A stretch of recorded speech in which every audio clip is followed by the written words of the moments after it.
Renungan Pagi, Yesus Nama di Atas Segala Nama, oleh Ellen G. White, 23 Oktober 2024. Mari kita berdoa.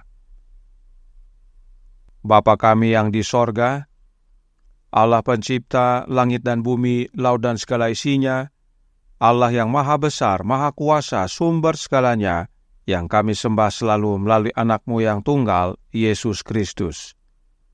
Terpujilah Yesus, anak Allah yang maha tinggi, yang adalah penguasa dunia ini yang sah.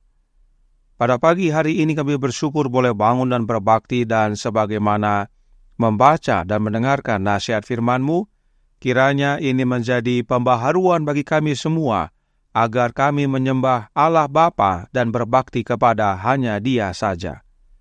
Beserta kami sepanjang perbaktian ini, kehendak-Mu yang jadi. Ampun kami akan dosa dan salah, karena kami berdoa hanya dalam nama Anak Allah yang tunggal, Yesus Kristus, yang adalah Tuhan dan Juru Selamat kami. Amin. Renungan hari ini akan dibacakan oleh Saudara Peter Pangaila. Kepada Saudara Peter, kami persilahkan. Terima kasih. Shalom dan selamat pagi untuk kita semua. Bacaan renungan pagi kita hari ini, tanggal 23 Oktober 2024, dengan judul Penguasa yang Sah. Ayat inti diambil dari Lukas 4 ayat 8 yang berbunyi, ada tertulis, engkau harus menyembah Tuhan Allahmu, dan hanya kepada Dia sajalah engkau berbakti. Iblis mengerahkan seluruh kekuatannya untuk menghadapi godaan terakhir ini. Karena upaya terakhir ini adalah untuk menentukan takdirnya tentang siapa yang akan menang. Ia menyatakan dunia sebagai wilayah kekuasaannya, dan bahwa ia adalah penguasa kerajaan di udara. Ia membawa Yesus ke puncak sebuah gunung yang sangat tinggi. Lalu, dalam pemandangan panorama, memperlihatkan kepadanya semua kerajaan dunia yang telah lama berada di bawah kekuasaannya, dan menawarkannya kepadanya dalam satu pemberian yang besar, yang memberitahu Kristus bahwa ia dapat memiliki semua kerajaan ini tanpa penderitaan atau bahaya. Iblis berjanji untuk menyerahkan tongkat kerajaan dan kekuasaannya dan menjadikan Kristus penguasa yang sah hanya demi satu perbuatan darinya, yang dituntutnya sebagai imbalan atas penyerahan kerajaan-kerajaan dunia yang pada hari itu dipersembahkan di hadapannya adalah bahwa Kristus harus menghormatinya sebagai seorang yang lebih unggul. Mata Yesus sejenak tertuju pada kemuliaan yang dipersembahkan di hadapannya. Tetapi ia berpaling dan menolak untuk melihat tontonan yang memikat itu. Ia tidak akan membahayakan integritasnya yang teguh dengan bermain-main dengan si penggoda. Ketika setan meminta penghormatan, kemarahan ilahi Kristus bangkit, dan ia tidak dapat lagi menoleransi penghujatannya atau bahkan mengizinkannya untuk tetap berada di hadiratnya. Di sini Kristus menjalankan otoritas ilahinya dan memerintahkan setan untuk berhenti. Henyalah iblis, sebab ada tertulis, engkau harus menyembah Tuhan Allahmu, dan hanya kepada Dia sajalah engkau berbakti. Setan dalam kesombongan dan keangkuhannya telah menyatakan dirinya sebagai penguasa dunia yang sah dan kekal, pemilik semua kekayaan dan kemuliaannya, dan menuntut penghormatan dari semua yang hidup di dalamnya. Seolah-olah ia telah menciptakan dunia dan semua hal yang ada di dalamnya. Ia berkata kepada Kristus, segala kuasa itu serta kemuliaannya akan kuberikan kepadamu, sebab semuanya itu telah diserahkan kepadaku, dan aku memberikannya kepada siapa saja yang ku kehendaki. Ia berusaha membuat kontrak khusus dengan Kristus, untuk menyerahkan kepadanya sekaligus seluruh tuntutannya, jika ia mau menyembahnya. Penghinaan terhadap Sang Pencipta ini menggerakkan kemarahan Anak Allah untuk menegur dan mengusirnya.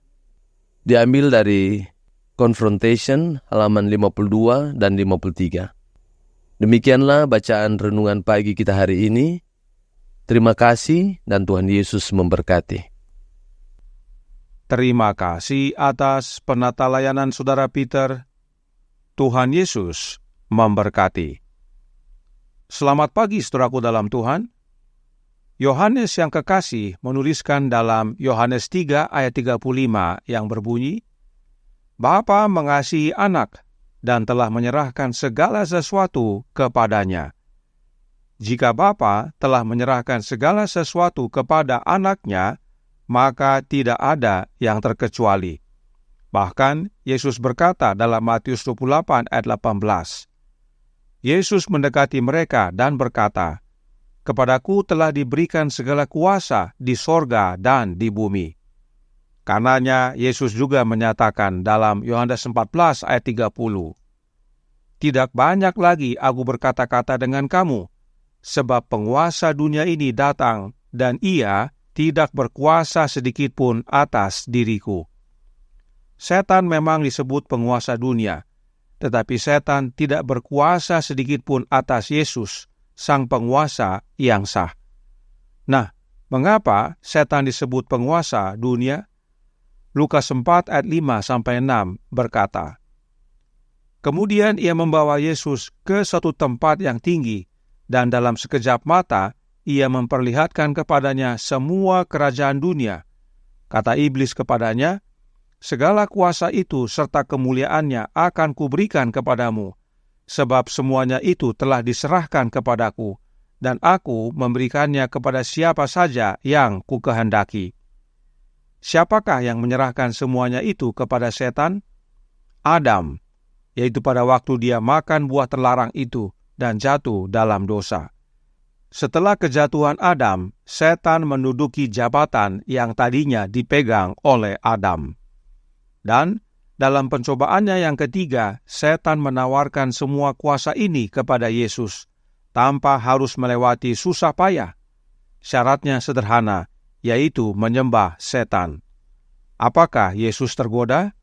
Oh tidak. Kenapa? Selected Messages buku pertama halaman 285 paragraf pertama berkata, Juru selamat kita menunjukkan keyakinan yang sempurna kepada Bapa Sorgawinya, bahwa ia tidak akan membiarkan dia dicobai melebihi kekuatan yang seharusnya ia berikan kepadanya untuk bertahan, dan akan menjadikannya pemenang jika ia dengan sabar menanggung ujian yang harus ia hadapi. Kristus, atas kehendaknya sendiri, tidak menempatkan dirinya dalam bahaya. Anak Allah bergantung sepenuhnya kepada Bapanya. Dia tahu pencobaan yang Bapanya izinkan tidak akan melebihi kekuatannya. Dan teristimewa, Yesus menggenapi rencana keselamatan yang Bapa dan Anak telah sepakati, yaitu Yesus harus mati. Cara untuk mengambil alih dunia ini sudah diatur dalam rencana keselamatan, yaitu Anak Allah menjadi manusia agar dapat alami kematian, yaitu kematian manusia. Sebab oleh kematian Yesus, maka setan dan kerajaan mautnya musnah. Baca Ibrani 2 ayat 14. Karenanya, Roh Nubuat berkata dalam The Review and Herald tanggal 31 Mei tahun 1887 paragraf 5. Waktunya telah tiba ketika Yesus akan menebus kepemilikan setan dengan menyerahkan nyawanya sendiri. Dan setelah satu musim, semua yang ada di sorga dan di bumi akan tunduk kepadanya. Dia teguh. Dia memilih kehidupan yang penuh penderitaan ini, kematian yang hina ini, dan dengan cara yang ditetapkan oleh Bapanya untuk menjadi penguasa yang sah atas kerajaan-kerajaan di bumi dan menyerahkannya ke dalam tangannya sebagai milik yang kekal.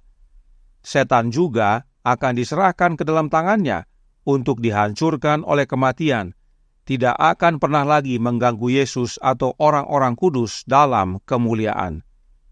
Cara Anak Allah untuk mendapatkan kembali dunia ini adalah dengan cara yang Allah Bapa telah tetapkan, yaitu dengan menyerahkan nyawanya. Kematian Yesus adalah penentu utama untuk mendapatkan kembali dunia ini dan untuk memusnahkan setan. Artinya, Yesus menjadi penguasa yang sah adalah karena penetapan Bapanya. Itu sebabnya Yesus tetap setia kepada perintah dan kehendak Bapanya. Bagaimana dengan kita? Kepada siapakah kita setia? Apakah kepada Allah Bapa atau kepada penguasa kegelapan dunia ini? Saudaraku dalam Tuhan, isu utama akhir zaman adalah penyembahan. Siapakah yang kita sembah? Kiranya teguran Yesus kepada setan menjadi teguran kepada kita semua. Yesus berkata, "Engkau harus menyembah Tuhan Allahmu dan hanya kepada Dia sajalah engkau berbakti." Siapakah Dia yang Yesus maksudkan? Dia yang Yesus maksudkan adalah Allah Bapa dan bukan Trinitas. Melalui teguran penguasa yang sah ini, yaitu Yesus Kristus, Anak Allah yang tunggal, kita dipanggil untuk menyembah Allah Bapa dan kepada Bapa saja kita berbakti. Kiranya ini menjadi pembaharuan bagi kita semua, agar bila mana penguasa yang sah datang, kita dapat bersama-sama dengan Dia di dalam kerajaan sorga nantinya. Tuhan memberkati, saya bawa dalam nama Yesus. Amin. Mari kita berdoa.